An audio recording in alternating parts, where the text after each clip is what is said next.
अबे काय म्हणता बोट्यो, कशा आहे तुम्ही? जय शिवराय. मिनी ब्लॉग मध्ये तुमचं स्वागत आहे. उठले भूक लागली, म्हटलं चला भाऊ पोहे बनवतो माहोल मध्ये. रेसिपी पाहून घ्या, हे माई स्पेशल रेसिपी आहे, एक नंबर ना बाबा. टाकले ना मग पोहे कढईमध्ये माहोल मध्ये, मग चालू केलं ना मिक्स करणं एकदम माहोल मध्ये.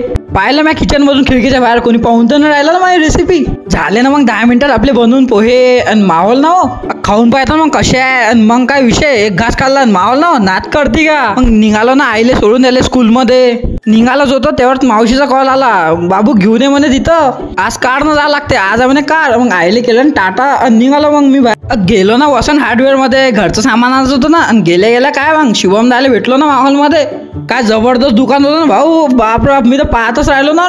सगळ्यात युनिक तर हे बेसिंग होतं भावा. हे बेसिंग तर आपल्या घरी पाहिजे, एक नंबर वाटते ना हो. आलो वरते पार बा, वरचं दुकान एकदम माहोल ना हो. शुभमदा म्हणे अरे बाप दुकानदा माहोला म्हणे एक.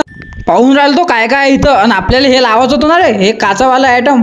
आपण चालतो शीट घ्यायला, घेतली शीट आणि निघालो घरी. लय दिवसानं भेटलो ना आशिष भाऊ, त्याला भेटलो ना. मग विशेष भाऊ खेळून आला एकदम जबरदस्त बॅडमिंटन, हे बी जमते म्हणे आपल्याला. तर आलो ना मग गुरुकुल मध्ये बॅडमिंटन खेळायला एकदम माहोल मध्ये. पार माझा गेम कसा आहे आणि सांगा मला कमेंट मध्ये, कसा खेळतो कसं नाही. एकदम जबरदस्त हॉल बांधलं ना गुरुकुल मध्ये. पाऊस चालू झाला तर अमित भाऊ मी खेळून आलो, चपलीची नाव बदलून पाण्यामध्ये. ज्याची बी नाव समोर जाईन त्याला दिन ना प्रिन्स भाऊ प्राइज मनी.